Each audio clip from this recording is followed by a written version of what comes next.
This is the property my husband and I bought a year ago. This is the house. And this is the garage where all my makeovers happen.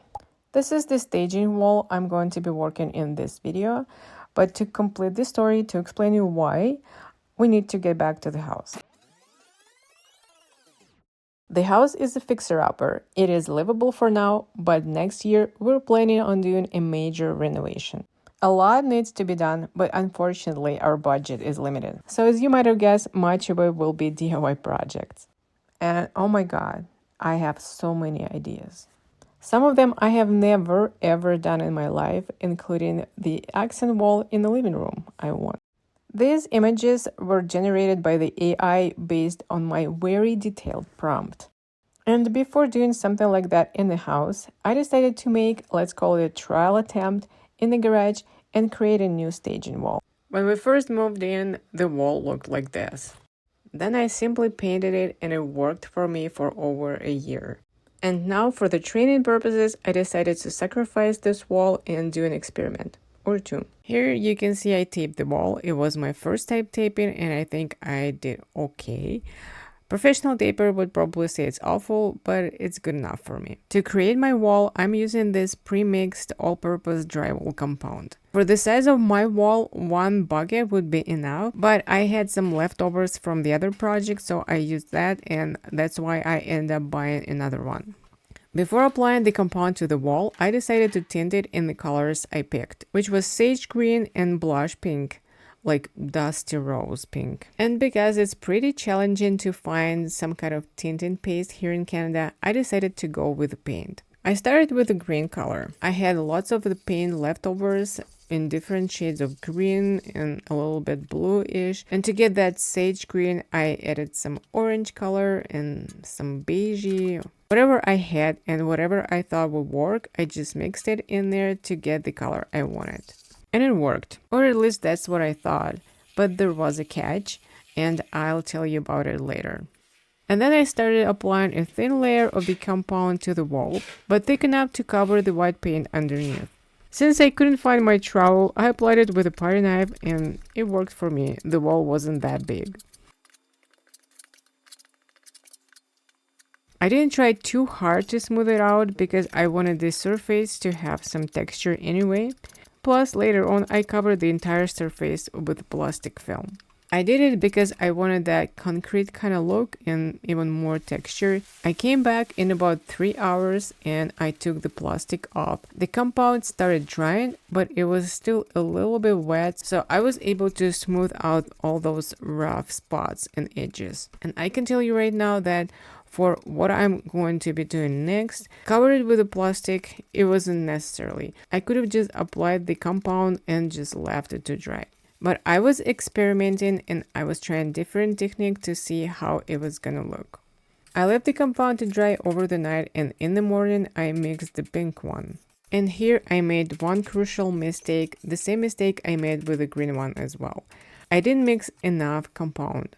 I made enough to cover the wall to create a base layer, but for the next layer, decorative, I didn't have much left.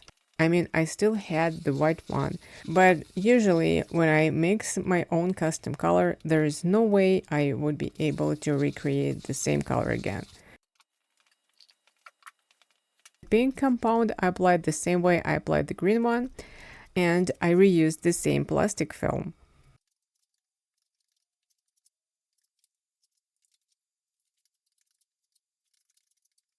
And again, in 4 hours, I took off the plastic and I smoothed out the roughness on the surface. And you can see this pink spot on the green part. I was trying to make a nice transition in between the colors, but I didn't really like how it turned out. And the other mistake, it wasn't even a mistake. I did it for the first time and I had no idea how it was gonna work. The colors of the wet compound were way darker and they were not as bright as when it's dry.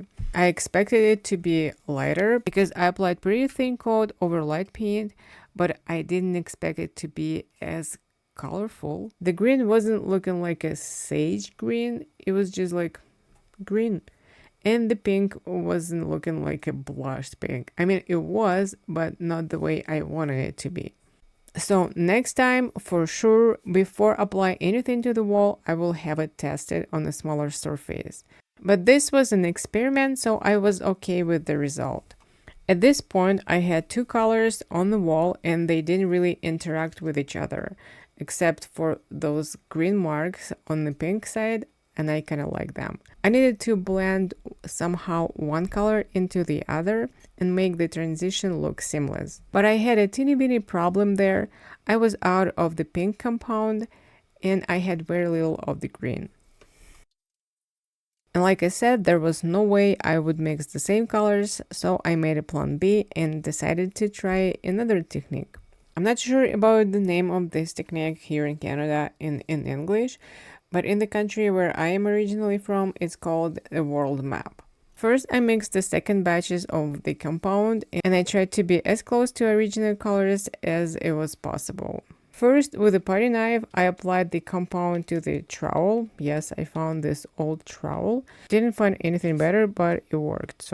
And then I tapped the trowel against the wall, creating like a small islands, let's call it. In some areas, I wanted bigger islands and I pressed harder and I left more compound on the wall. In the other areas, I wanted them to be smaller, so I pressed very lightly. And then while the compound is still wet, I take a putty knife and I smooth it out, moving the putty knife in a different directions. I can't tell you exactly how and where I applied different colors. I applied the compound to the section, then stepped back and looked, and if I liked it, I continued. If I didn't like, I fixed the area I wasn't happy with. And I kept going until I was satisfied with the result. And as I told you, the colors of the second batch were a little bit different. The green was lighter and the pink one turned out darker. Once I was done, the wall looked like this. Not exactly how I pictured it, not exactly the wall I wanted for the house, not exactly the colors I wanted, but I did like it. I applied one coat of polyurethane. If it was in the house, I would probably do 2 coats, but here I didn't want to waste polyurethane just for the staging wall. I was hoping that poly would darken the colors a bit, but it didn't happen. Once poly was dried, the colors stayed the same. So here's the result of my experiment.